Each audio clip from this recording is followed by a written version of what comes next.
अस्सलाम वालेकुम वरहमतुल्लाहि वबरकातुहू। Welcome to our YouTube channels. आप लोगों का बहुत बहुत शुक्रिया कमेंट्स का और सब्सक्राइब का और लाइक का। तो आइए चलते हैं इस वीडियो की सेकंड पार्ट्स की तरफ। जिस तरह का हमने पहले वीडियो बनाई थी LSR रूल्स रेगुलेशंस के बारे में, तो आज हम बात करेंगे इसमें डिटेल में कौन कौन सी चीज़ें इसमें है जो कि हमें करना चाहिए और जो कौन कौन सी चीज़ें जो हमें नहीं करना चाहिए। इसमें हो सकता है बहुत सी चीज़ें जो मैं ना बता सकूं वीडियो की ज़्यादा टाइम लेने के लिए, लेकिन जो भी चीज़ें मैं बताऊंगा अगर आप उसको सही तरीके से बताएंगे, जो भी आपसे क्वेश्चन पूछेंगे तो इंशाल्लाह आपको वो पास करेंगे। तो आइए चलते हैं वीडियो की तरफ। पहले है इसमें बाईपास सेफ्टी कंट्रोल सिस्टम। उसमें जो भी चीज़ें हैं, फॉर एग्ज़ाम्पल स्मोक डिटेक्टर है, फायर एक्सटिंग्विशर्स हैं, इस चीज़ों को आप क्या करेंगे, बाईपास नहीं करेंगे। यानी स्मोक डिटेक्टर से आप बैटरी नहीं निकालेंगे तो ये क्या हो गया, सेफ्टी कंट्रोल बाईपास सिस्टम हो गया। तो इसी तरह और भी चीज़ें हो सकती है।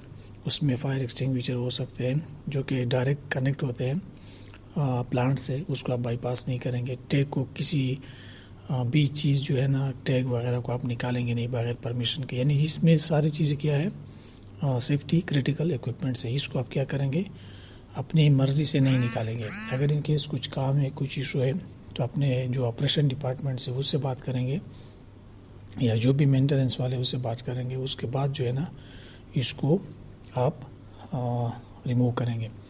तो दूसरा क्या है इसमें, कन्फाइंड स्पेस। कन्फाइंड स्पेस में क्या क्या चीज़ें हैं। कन्फाइंड स्पेस में ये चीज़ें उसमें जो है ना गैस हो सकती है। उसमें जो है ना आप सांस नहीं ले सकते।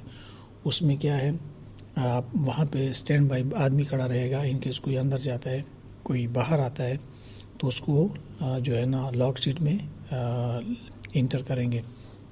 और प्रॉपर इसके अंदर क्या होना चाहिए, रोशनी होना चाहिए, प्रॉपर जो है ना वेंटिलेशन होना चाहिए, प्रॉपर लाइट्स होना चाहिए। तो ये बेसिकली मेन चीज़ें जो है ना उसके लिए है, कन्फाइंड स्पेस के लिए। और परमिट भी होना चाहिए उसमें। परमिट दो चीज़ें होती है। नंबर एक परमिट ये होता है कि कन्फाइंड स्पेस का होता है, दूसरा अंदर में कौन कौन सा काम है वो परमिट होना चाहिए। ये मेन चीज़ें है। तीसरा है ड्राइविंग। ड्राइविंग में कौन कौन सी चीज़ें, आपको हमेशा सीट बेल्ट लाजिम होना चाहिए। अपना जो स्पीड्स है उसको लिमिट्स में होना चाहिए। जिस तरह के रोड पे स्पीड है 120, पीडीओ में है 80 ब्लैक टॉप पे, और जो है ना ग्रेडर पे 60, 50 भी है, 60 भी है, डिपेंड करता है वहाँ पे कंडीशन। फ़ोन यूज़ नहीं करेंगे, ठीक है ना। और आप फिट होंगे, मतलब हर जगह पे जब आप जाते हैं, पीडीओ में जाते हैं, ओक्यू में जाते हैं या किसी और एरिया में जाते हैं, वहाँ पे आपका एक मेडिकल टेस्ट होगा। उसके बाद जब वो अप्रूव होगा तब भी आप जो है ना जा सकते हैं।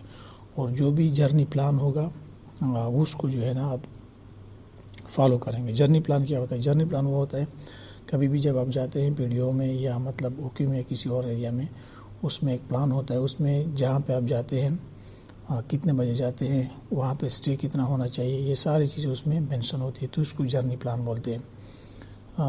इस पे भी एक अलग वीडियो बनाएंगे जर्नी प्लान के, क्योंकि इसमें टाइम बहुत ज़्यादा लगेगा। लेकिन हम सिर्फ मेन ये पता होना चाहिए कि जर्नी प्लान एक जिस तरह से PTW है, इसी तरह एक परमिशन होता है एक जगह से दूसरा जगह जाने के लिए, जो कि ऑयल एंड गैस में इस्तेमाल होता है। और इसके बाद होता है एनर्जी आइसोलेशन। कोई भी मतलब डिवाइस है या एनर्जी है, फॉर एग्जांपल इलेक्ट्रिकल है, पावर्स है, जितने भी सोर्सेज एनर्जी के, उसको क्या करेंगे, वो एनर्जी है उसमें log out take out system होता है। उस log out take out system को क्या करना है, प्रॉपर जो है ना उसमें एनर्जी होती है। तो उसको जब भी अब हम यूज़ करेंगे, इसका भी सेम तरीका है। प्रॉपर जो है ना परमिशन लेना पड़ेगा प्लांट वाले से या जो कि ऑपरेशन डिपार्टमेंट से। वो इस पर लॉग आउट टेक आउट लगाएंगे, उसमें एंट्री करेंगे कि ये किस लिए निकाला गया है लॉग आउट टेक आउट, और इसमें क्या क्या चीज़ें हैं, और इसमें जो है ना एनर्जी तो नहीं है। तो सारी चीज़ें उसमें आपको ध्यान में रखना चाहिए कि जब भी कोई मतलब आप लॉग आउट टेक आउट लगाते हो तो वो भी जो भी कंसर्न बंदा है उसको प्रॉपर इन्फॉर्म करना चाहिए। इसके बाद हार्ड वर्क है। जो भी फ्लेमेबल चीज़ें होती हैं जो एग्निशन सोर्स क्रिएट करते हैं, फॉर एग्जांपल वेल्डिंग हो गया, कटिंग, ग्राइंडिंग, ये सारे हार्ड वर्क में आते हैं। तो उसको जो है ना हार्ड वर्क बोलते हैं। इसके बाद हमेशा कोई भी अगर फ्लेमेबल चीज़ जो है ना वहाँ पे हो तो उसको वहाँ पे रिमूव करना चाहिए। वहाँ पे अगर एनर्जी सोर्सेज है उसको जो है ना रिमूव करना चाहिए, जिस तरह पावर है या कोई और चीज़ है। और जब भी कोई आप जो है ना काम स्टार्ट करते हो तो उसके लिए स्पेशल परमिट होना चाहिए हार्डवर्क के लिए, और वो जो है ना वो लेना चाहिए, गैस टेस्टिंग होना चाहिए, और प्रॉपर इसको कंटिन्यूसली इसको मॉनिटर चाहिए, ताकि वहाँ पे प्लांट जो भी है ऑयल का है, गैस का है, ताकि उसमें वहाँ पे आग ना लग ना सके। इसकी वजह से वो भी ज़रूरी है आपके लिए कि जो है ना प्रॉपर इसको गैस मॉनिटर करें। इसके बाद हम आते हैं line of fire. Line of fire है, होता क्या है? लाइन ऑफ फायर वो है, फॉर एग्जांपल कोई भी ऐसी पोजीशन पे आप खड़े हो जो आपको ख़तरा हो। फॉर एग्जांपल वहाँ पे गाड़ी खड़ी है, गाड़ी के पीछे आप खड़े हो और उसको नज़र नहीं आ रहा है, तो ये क्या हो गया? लाइन ऑफ फायर हो गया। और इसके बाद वहाँ पे प्रेशर लाइंस है, जिस तरह पाइप से वगैरह है, या कोई ऊपर जो है ना ड्रॉप ऑब्जेक्ट्स है उसके नीचे हैं, तो ये भी लाइन ऑफ फायर हो गया। तो ये सारी चीज़ों को क्या करना है? लाइन ऑफ फायर से दूर रहना है। गाड़ी के सामने खड़े हो गए, ठीक है ना, ऊपर से कोई चीज़ आपको ऊपर गिरे, ये क्या हो गए? सारे आप लाइन ऑफ फायर हो गए। उसके बाद हम आते हैं सेफ मैकेनिकल लिफ्टिंग।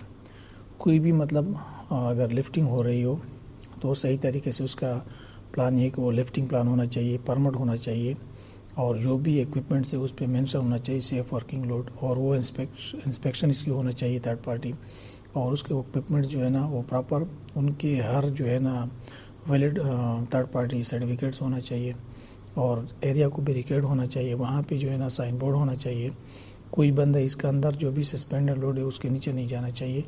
तो ये बेसिक रिक्वायरमेंट जो है ना वो लाजिम होना चाहिए। वर्क ऑथराइजेशन क्या होता है? तो वर्क ऑथराइजेशन वो है कि कहीं पे भी आप प्लांट में या किसी और एरिया में आप काम कर रहे होते हो तो वहाँ पे परमिट रिक्वायर्ड होता है। ये एक लीगल डॉक्यूमेंट्स होता है, जो भी आप अंदर प्लांट में काम करते हो उसके लिए लाजिम ये चाहिए परमिट। तो परमिट के बारे में फिर भी एक अलग वीडियो बनाएंगे इसके बारे में, क्योंकि कितने परमिट है और कौन कौन सा परमिट किसके लिए चाहिए। लेकिन आपको यहाँ पे ये ज़रूरी बताना ज़रूरी है कि आपको ये बता दें कि हमेशा परमिट लेना चाहिए वहाँ पे, और परमिट में क्या क्या लिखा है, कौन सा लोकेशन है, काम क्या है, और इसमें हैज़र्ड्स कौन कौन से, और कंट्रोल क्या है इसमें, और ये सारी चीज़ें परमिट में मेंशन होता है। टाइम मेंशन होता है उसमें कि कब से कब तक एक परमिट है। उसके बाद वर्क एट हाइट है। वर्क एट हाइट क्या है? जो भी मतलब वर्क एट हाइट्स के लिए है वो आपके पास फुल बॉडी हार्नेस होना चाहिए, कलर कोड होना चाहिए, और उसका थर्ड पार्टी इंस्पेक्शन होना चाहिए। जब भी आप ऊपर जाते हो फुल जो है ना फुल टाई ऑफ करना चाहिए, और प्रॉपर हैंगर होना चाहिए वहाँ पे, और जो भी अप्रूव्ड थर्ड पार्टी है वहाँ से ये फुल बॉडी हार्नेस इंस्पेक्शन होना चाहिए। इसके बाद आते हैं ड्रग एंड अल्कोहल पॉलिसी। और ड्रग एंड अल्कोहल पॉलिसी में ये है कि कहीं भी आप ऑयल एंड गैस में जाते हो वहाँ पे आपको नशा और जो भी चीज़ें है वो अलाउड नहीं है।